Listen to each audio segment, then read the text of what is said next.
Défini comme étant un état complet de bien-être physique, mental et social et ne consistant pas seulement à une absence de maladie ou d'infirmité, la santé représente l'un des droits fondamentaux de tout être humain. En ce jour du 7 avril, la communauté internationale célèbre la Journée mondiale de la santé. Placée sous le thème « Une bonne santé à la naissance pour un avenir plein d'espoir », la célébration de cette année interpelle les gouvernants et le monde de la santé à redoubler d'efforts pour mettre fin au décès maternel et néonatal évitable. Il s'agit aussi de privilégier la santé et le bien-être des femmes à plus long terme. En effet, selon les estimations actuellement rendues publiques par l'OMS, près de 300 000 femmes perdent la vie suite à des complications liées à la grossesse ou à l'accouchement chaque année. Au même moment, plus de 2 millions de nourrissons meurent avant l'âge d'un mois et aussi environ 2 millions d'autres enfants morts-nés. Rappelons que des milliers de personnes n'ont toujours pas accès à des soins médicaux à travers le monde.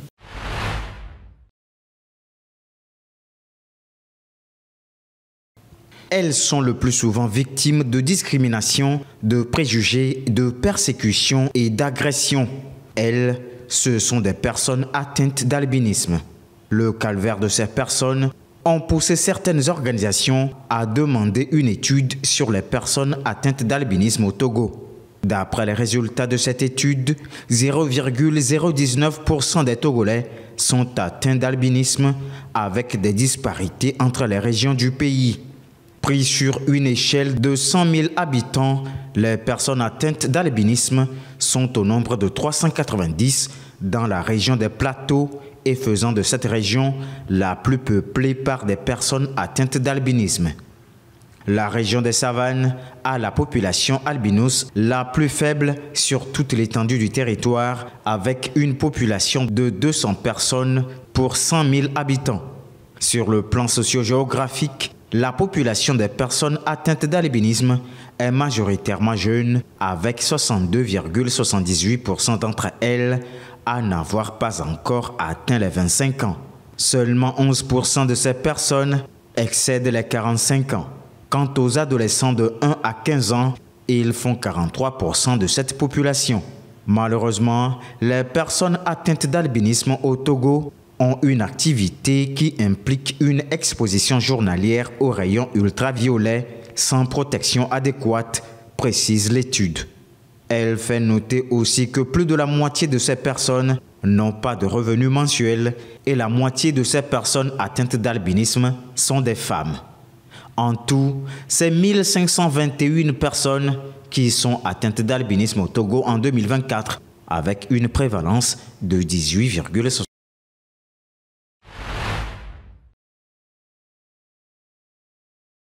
Le Togo a révisé à la baisse son objectif d'accès à l'eau potable. Initialement fixé à 85% d'ici la fin 2025, le taux de couverture nationale visé est désormais de 72%, ce qui représente une diminution de 13%. Cette révision figure dans le budget du citoyen récemment publié par le ministère de l'Économie et des Finances. Cependant, le pays a enregistré une légère progression à la fin de l'année 2024 avec un taux de couverture de 70% contre 69% en 2023.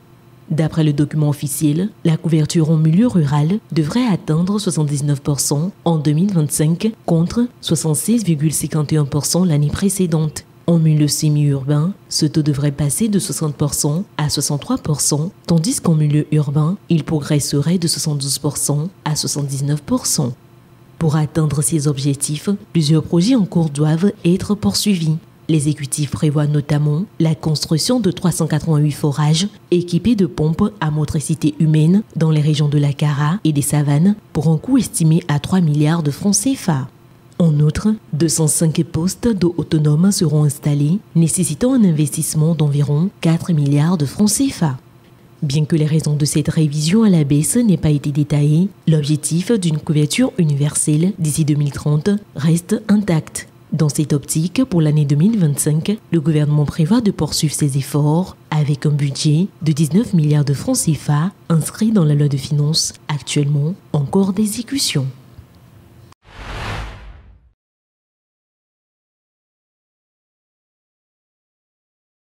La Fondation Konrad Adenauer déclarait dans son récent rapport que le terrorisme connaît une avancée claire mais lente dans le Nord Togo. Cependant, le réseau ouest africain pour l'instauration de la paix WANEP Togo pense que les zones à risque par contre continuent de diminuer en nombre, surtout au cours de ces 2 dernières années. En janvier dernier, le réseau a sorti son rapport biennal sur la situation générale sur la sécurité humaine au Togo de 2023 à 2024. De 2020 à 2022, le nombre de zones à risque bas s'élevait à 14 et le nombre des zones à risque élevé tournait autour de 12. Pendant ce temps, le nombre de zones à risque moyen se fixait à 13. Ces zones ont connu une diminution au cours des années. De 8 en 2023, les zones à risque élevé sont 7 en 2024. Les zones à risque moyen sont descendues à 8 en 2024 contre 11 en 2023. Ces diminutions constatées dans les différentes zones s'expliquent selon WANEP Togo par les actions de sensibilisation et la mise en place des projets du gouvernement. La préfecture de Kpendial se trouve être la zone à risque le plus élevé du pays, suivie de la préfecture de Kpendial Ouest, de Loti et de Tone. Par ailleurs, les préfectures de la Kosa au nord du pays, du Golfe et d'Agouenivé dans le sud doivent désormais faire l'objet d'attention. Les incidents sécuritaires n'ont pas seulement trait au terrorisme, ils concernent aussi la criminalité et l'extrémisme violent.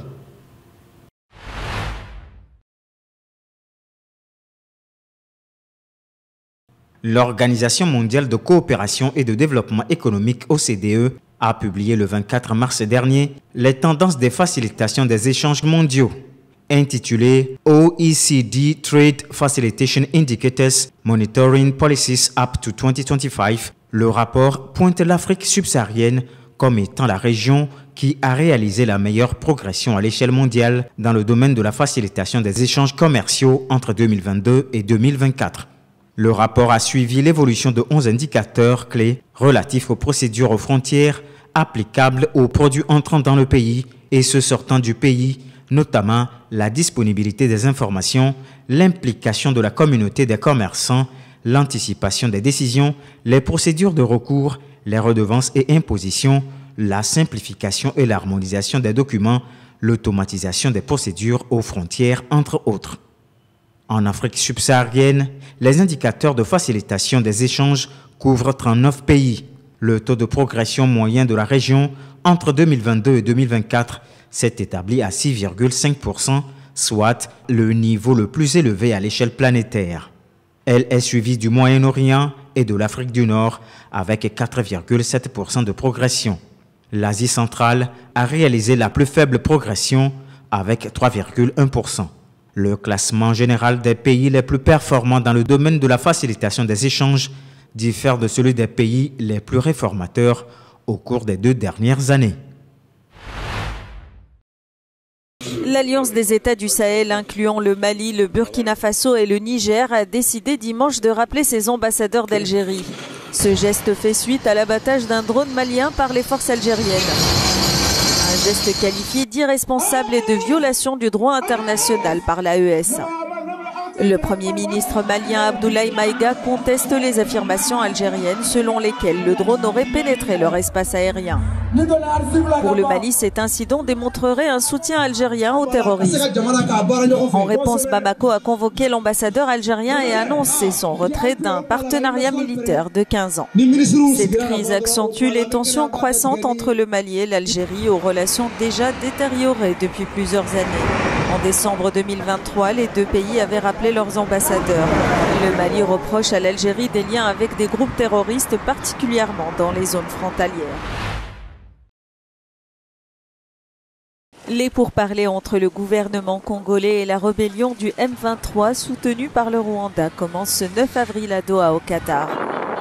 Cette première rencontre directe suscite des réactions contrastées à Goma, sous contrôle rebelle depuis janvier. Ce n'est pas la première fois qu'ils disent vouloir s'entendre, mais cela échoue souvent. Puis les combats reprennent. Que Dieu les aide à s'entendre pour que nous retrouvions la paix.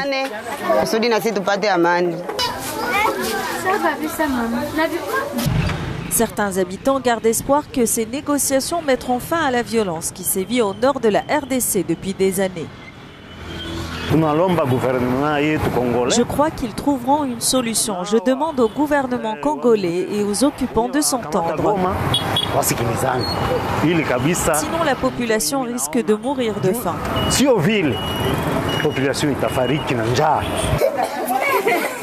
D'autres, marqués par des années de conflits, restent sceptiques, craignant un nouveau faux espoir pour des millions de déplacés dont la situation humanitaire est critique.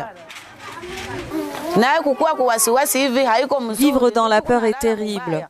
Nous dormons mal. Que les dirigeants trouvent un accord pour mettre fin à la guerre.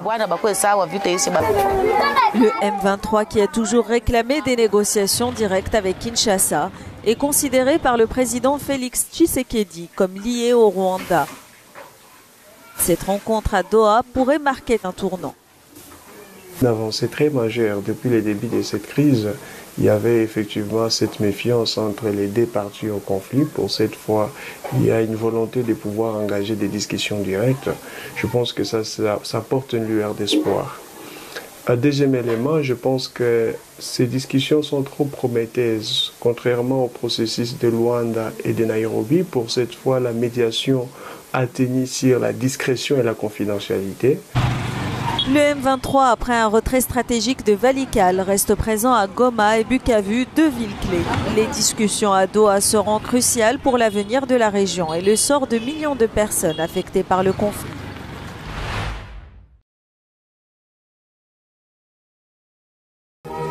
Des commémorations sous l'ombre de tensions régionales. Ce lundi, le Rwanda a marqué le 31e anniversaire du début du génocide des Tutsis. Pendant 100 jours, le pays se souviendra de cette période sombre de son histoire. Survenue en 1994, la campagne de massacre, planifiée par des membres extrémistes de l'ethnie des Hutus, a mené à la mort de plus de 800 000 personnes et a poussé environ 2 millions d'habitants du Rwanda à se réfugier dans les pays avoisinants, dans la République démocratique du Congo. Mais cette année, le conflit entre le mouvement rebelle M23, soutenu par le Rwanda, et l'armée congolaise a créé la polémique en prélude aux commémorations. Le concert Solidarité Congo pour la RDC prévu le 7 avril a été reprogrammé au 22 avril.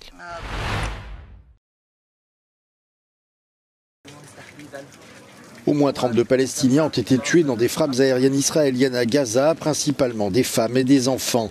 Dimanche, une attaque a visé une tente et une maison à Khan Younes, dans le sud de l'enclave, tuant 5 hommes, 5 femmes et 5 enfants. Une autre frappe sur le camp de réfugiés de Jabalia, dans le nord, a tué au moins 4 Palestiniens. Enfin, à Gaza City, ce sont 6 personnes qui faisaient la queue pour obtenir du pain qui ont perdu la vie. Israël a repris la guerre il y a 3 semaines après la rupture d'un cessez-le-feu fragile avec le Hamas. Des frappes quotidiennes et des opérations terrestres ont eu lieu depuis, tuant plus de 1000 personnes selon un rapport de l'ONU. Ces attaques surviennent alors que le Premier ministre israélien Benjamin Netanyahou se prépare à rencontrer le président américain Donald Trump à la Maison-Blanche ce lundi.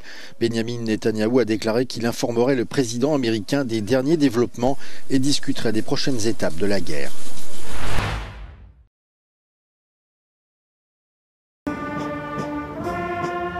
Le président français Emmanuel Macron est arrivé dimanche soir en Égypte pour une visite de 48 heures.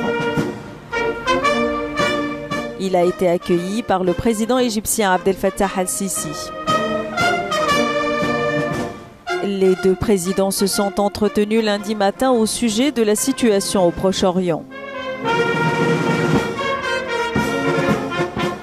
Macron a eu droit peu après son atterrissage à une visite privée du Grand Musée égyptien qui sera officiellement inauguré le 3 juillet. Al-Sisi a fait également visiter à son homologue français le célèbre souk Khan al-Khalili au centre de la capitale.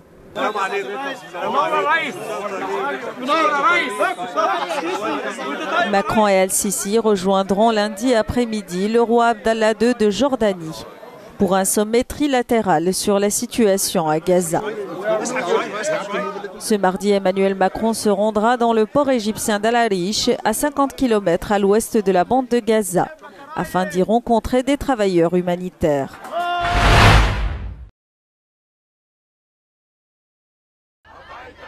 Plusieurs dizaines de manifestants se sont rassemblés ce lundi devant le domicile de Benyamin Netanyahou à Jérusalem, appelant à un accord garantissant la libération de tous les otages.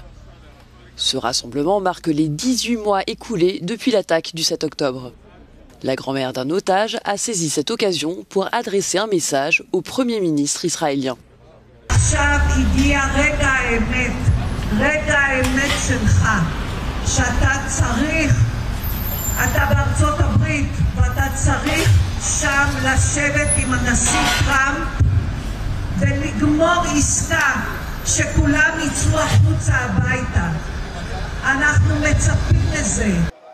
Une rencontre entre Benyamin Netanyahou et Donald Trump est prévue plus tard dans la journée à Washington, notamment pour discuter de la guerre à Gaza. Cela fait maintenant un mois que le cessez-le-feu a été rompu par Israël dans l'enclave, les négociations sur la deuxième phase de l'accord de trêve entre l'État hébreu et le Hamas ayant échoué. Israël a depuis lors bloqué toute livraison d'aide humanitaire à Gaza. 10 jours après le puissant séisme qui a ravagé le Myanmar, les opérations de recherche de survivants ont pris fin ce lundi. Mais les secours continuent de déblayer les décombres de Naypyidaw, la capitale du pays, où de nombreuses zones sont toujours sans électricité ni communication. Le séisme, d'une magnitude 7,7, a frappé une grande partie du pays, causant d'importants dégâts dans 6 régions et États. La junte a communiqué dimanche un nouveau bilan, faisant état de plus de 3500 morts, 5000 blessés et 210 personnes toujours portées disparues dans ce tremblement de terre massif qui a touché Mandalay, la deuxième ville du pays.